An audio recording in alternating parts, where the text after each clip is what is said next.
கடவுளுடைய மக்களே, இஸ்லாமிய மக்களே, இந்து மக்களே, கிறிஸ்தவ மக்களே, தமிழக மக்களே, உங்கள் யாவருக்கும் என்னுடைய பணிவான வணக்கங்கள். இயேசு கிறிஸ்து யார் என்ற தலைப்பில் தொடர்ந்து உங்களோடு கூட தேவனுடைய வார்த்தைகளை மத்தேயு சுவிசேஷம் புதிய ஏற்பாட்டிலிருந்து உங்களுக்கு சொல்லி கொண்டு வருகிறேன். இந்த நாளிலே மத்தேயு 17ஆம் அதிகாரத்தை நம்ம தியானிக்க இருக்கிறோம். ஒவ்வொரு வீடியோவிலும் ஒரு அதிகாரத்தை போட நினைக்கிறேன். இந்த பதிவில் 3 காரியங்கள் இந்த அதிகாரத்தில் வருகிறது.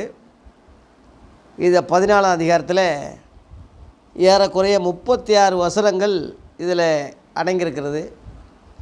இந்த 36 வசனங்களில் 3 பகுதியாக ஒன்று ஞானசானத்தை கொடுத்த யோவான் ஸ்நானகனை பற்றியும், இரண்டாவது 5 அப்பங்களை கொண்டு 5000 பேருக்கு போஷித்த அற்புதங்களையும், மூன்றாவதாக இயேசு கடலிலே நடந்த அந்த அதிசயத்தையும் இன்றைக்கு சுருக்கமாக உங்களுக்கு சொல்லி இந்த பதிவை நிறைவு செய்ய போகிறேன். முதலாவதாக யோவான் ஸ்நானகன் என்ற ஒரு சித்தர் இயேசுவுக்கு முன்னாடியாக அனுப்பப்பட்டான். எப்படி ஒரு தேவகுமாரன் வர்றதுக்கு முன்னாடி அறிவிப்புகள் கொடுத்தது போல, ஆண்டவராகி இயேசு இந்த உலகத்திலே மனிதன அவதாரம் எடுக்கிறதுக்கு முன்பாக அவரை பற்றிய குறிப்புகள், அறிவிப்புகள் பல வகையில் காலகாலமாக சொல்லப்பட்டது. அந்த வகையில் முன்னோடியாக அனுப்பப்பட்ட இந்த யோவான் ஸ்நானகன் தைரியமாக ஜனங்களுக்கு சுவிசேஷம் சொல்லிக்கிட்டு இருந்தான், நற்செய்தி சொல்லிக்கிட்டு இருந்தான். மனம் திரும்புங்கள், பரலோக ராஜ்யம் சமீபத்தில் இருக்கிறது என்று பாவ மன்னிப்புக்காக மக்களுக்கு ஞானசானம் கொடுத்துட்டு வந்தான். இவங்கிட்ட தான் இயேசுவே ஞானசானம் வாங்கினார். அந்த அளவில் இவன் ஒரு நேர்மையான, ஒரு வைராக்கியமுள்ள ஒரு தீர்க்கதரிசி. ராஜா, அந்த ஏரோது ராஜா யூதர்களை ஆண்டு கொண்டு வந்தான்.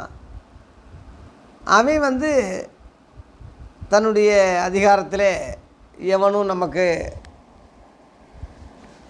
எதிர்க்க முடியாது என்ற ஆணவத்தில் தன்னுடைய சொந்த சகோதரனுடைய மனைவியை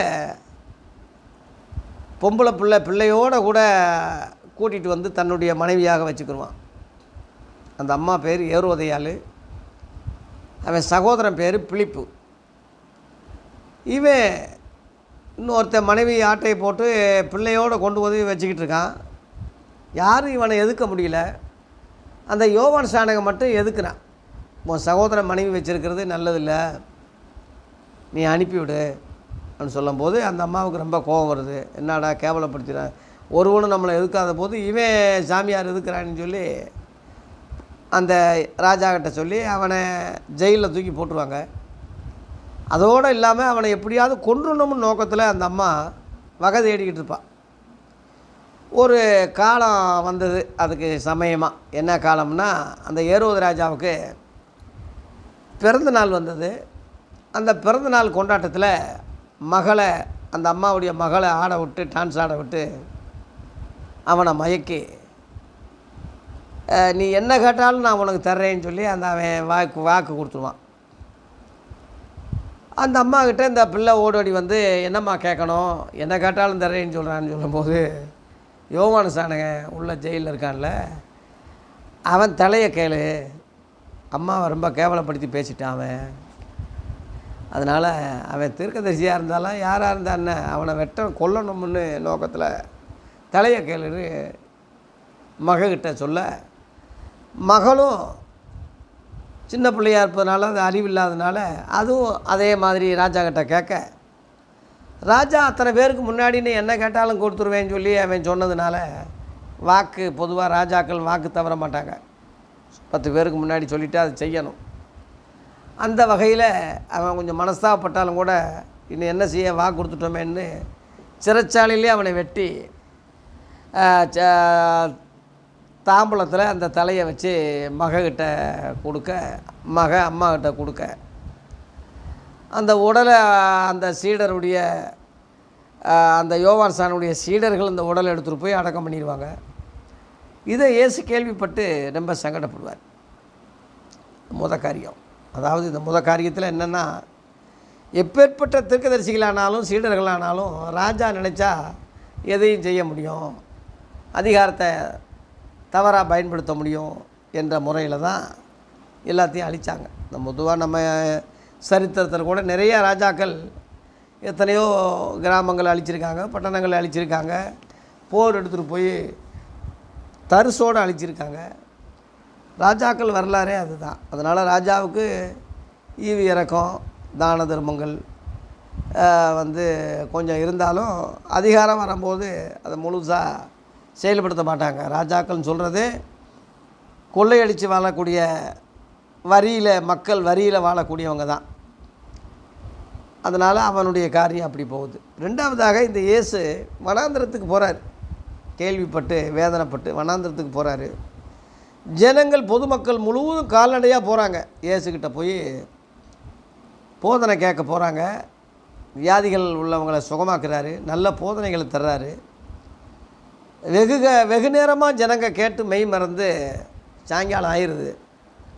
அப்போ அவர் சீடர்கள் ஐயா அவங்கள கிராமங்களுக்கு அனுப்பிவிடுங்க, நேரம் ஆயிடுச்சு, பொழுதாயிடுச்சு. அவங்களுக்கு ஆண்டவருடைய சத்தியத்தை கேட்டு மெய் மறந்து நிற்கிறாங்க, சாப்பாடு கொள்ளும்படி கிராமங்களுக்கு அனுப்பி விடுங்கன்னு சொல்லும்போது இயேசு சொல்கிறாரு, நீங்களே சாப்பாடு கொடுங்க. ஆண்டவரே, நாங்கள் எப்படி கொடுக்குறது, இத்தனை பேருக்கு எப்படி கொடுக்க முடியும்? ஏன்னா ஆம்பளைங்க மட்டும் 5000 பேர், பொம்பளை பிள்ளைகளும் சின்ன குழந்தைகளையும் சேர்க்க மாட்டாங்க பொதுவாக கணக்கில் யூதர்கள்.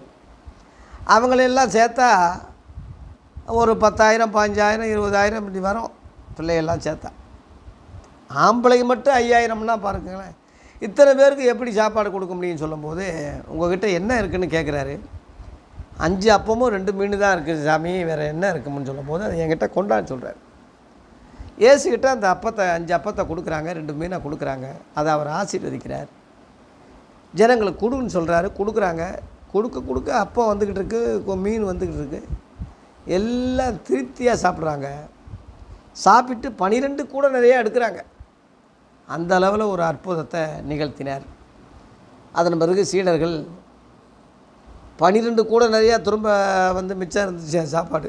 அந்த அளவில் இயேசுவை தேடி வந்த பொதுமக்களுக்கு நல்ல ஆகாரம் கொடுத்தார், நல்ல போதனை கொடுத்தார். தன்னுடைய சீடர்களுக்கும் 12 கூட நிறையா 12 சீடர்களாக இருப்பதுனால 12 கூட ஆளுக்கு ஒரு கூட வச்சுக்கங்கடான்னு சொல்கிற மாதிரி அவங்களுக்கும் அந்த கூலியை கொடுத்தார். எல்லாத்தையும் நிறைவு செய்த பிறகு அந்த சீடர்களை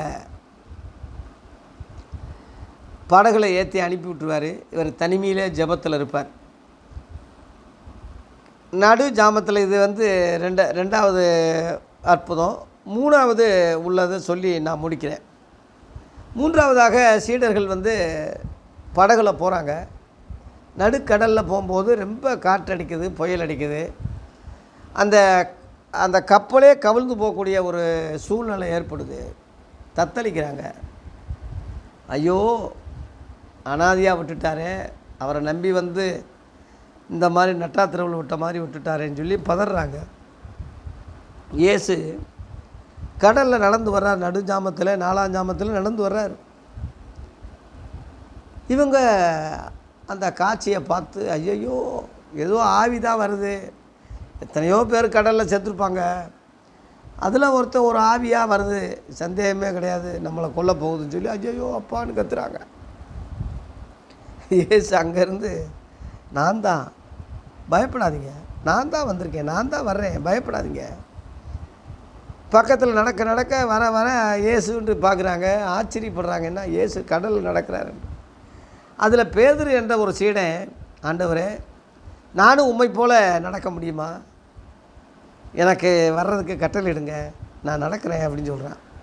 அவன் விசுவாசத்தை இயேசு ரொம்ப சந்தோஷப்பட்டு, சரி வா, உன் விசுவாசமே உன்னைய ரட்சிக்கும், வா, நீ நடந்து வான்னு சொல்கிறாரு. அவன் இயேசுவை பார்த்து சந்தோஷத்தில் காலை வச்சு நடந்துட்டான். இயேசு மாதிரியே நடந்துட்டான். அதன் பிறகு ஒரு பெரிய அலை அடிக்குது. அதை பார்த்த உடனே ஐயோ அப்பா ஒரு பயந்து வந்தவுடனே அப்படியே மூழ்க ஆரம்பிச்சிடான்.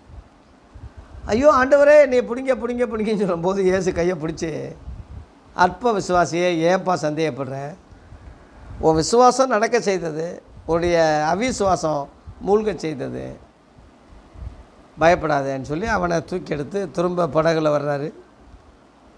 படகுல அந்த சீடர்கள் முழுவதும் உண்மையிலேயே இவர் தேவகுமாரன் தான், சாதாரண மனிதர் அவதாரம் இல்லை, சாதாரண ஒரு பிறவி இல்லை, இவர் தெய்வ பிறவி, தேவகுமாரன் என்று அவரை பணிந்து கொண்டாங்க என்று சீடர்கள் அவர் மேல் நம்பிக்கை வைத்தாங்கன்னு அந்த வரலாறு முடியுது.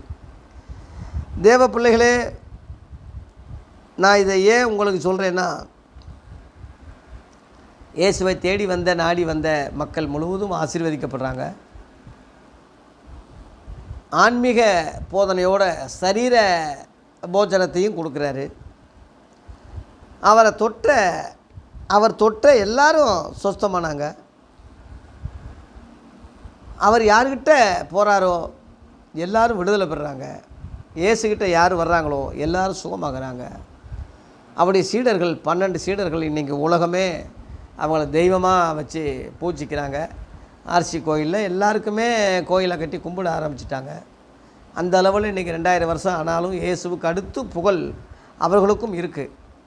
அதனால் அவரை தேடி நாடி அவருக்காக ஊழியம் செய்த சீடர்களுக்கு நல்ல மதிப்பையும் மரியாதையும் ஆசீர்வாதத்தையும் அவர் கொடுத்தார். அவரை தேடி வந்த மக்களையும் கர்த்தர் ஆசீர்வதித்தார். இது கேட்குற கடவுளுடைய பிள்ளைகளே, நம்ம எல்லோரும் ஒரு தாய் பிள்ளைங்க, ஜாதி மதம் பார்க்காதீங்க. எல்லாரும் ஆதாமுடைய வழி தோன்றல்கள் தான்.